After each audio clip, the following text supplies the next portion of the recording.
حضرت بریرہ امی عائشہ کی سہیلی تھی، اور آپ کو پتہ غلام تھی، لونڈی تھی.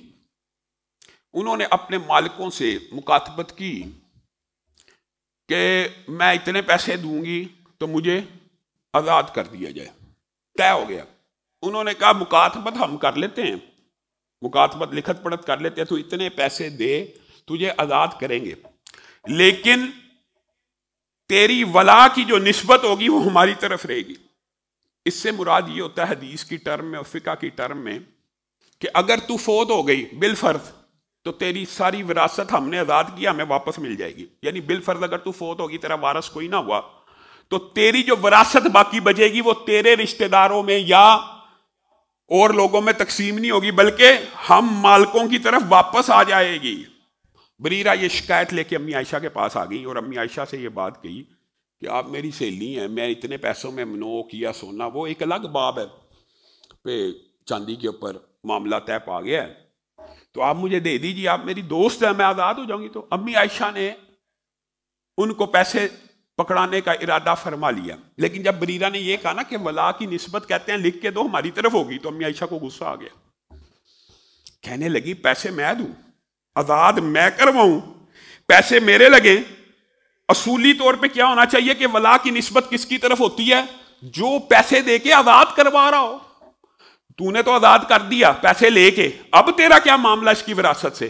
اب اگر وارث بننے کا حق کسی کو ہے تو اس کو ہے جو پیسے دے کے آزاد کروا رہا ہے. یہ ایک یعنی نیچرل اور عام فہم بات تھی. رسول اللہ صلی اللہ علیہ وسلم کے پاس مقدمہ امی عائشہ لے کے گئی. امی عائشہ کو رسول اللہ نے کہا آزاد کرواؤ، آزاد کرواؤ اسے، یہ تو بڑا نیکی کا کام ہوتا ہے، اپنے پیسے بھی لگاؤ. اور لوگوں کے سامنے خطبہ دیا. اور رسول اللہ صلی اللہ علیہ وسلم کی عادت تھی کسی کو پن پوائنٹ کر کے تنقید نہیں تھے کرتے، اصلاح کرنا بھی مقصود ہوتی، تو یہ انداز تھا. فما بالو، بال کیا ہے؟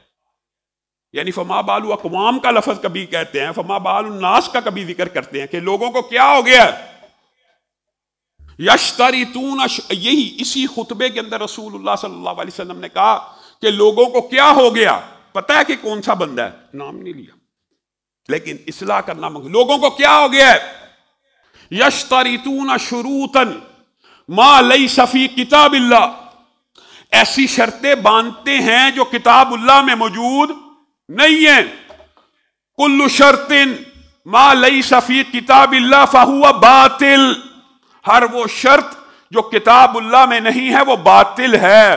والشرط فی کتاب اللہ، اب جو رسول اللہ جملہ بولنے لگے یہ میرے اور آپ کے لیے ایک منہج سلیم ہے. والشرط فی کتاب اللہ، اور جو شرط کتاب اللہ میں درج ہے. یہاں پر کتاب اللہ سے مراد صرف قرآن لیجئے تو غامدی صاحب اور انکار حدیث کرنے والے قیامت تک جو اگلا جملہ وہ قرآن پاک سے نہیں نکال کے دکھا سکتے. اور رسول اللہ نے کیا کہا؟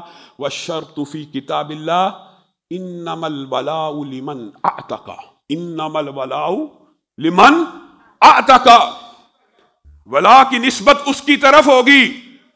ولا سے مراد یہاں پہ جو لیا گیا آپ کو بتا دیا کہ وراثت، ولا کی نسبت اس کی طرف ہوگی جو آزاد کروائے گا. بتائیے یہ قرآن کی کون سی آیت ہے؟ انما الولاء لمن اعتق. قرآن پاک میں پوری قرآن پاک میں یہ آیت موجود ہے، اور رسول اللہ صلی اللہ علیہ وسلم کہتے ہیں کتاب اللہ میں یہ شرط درج ہے.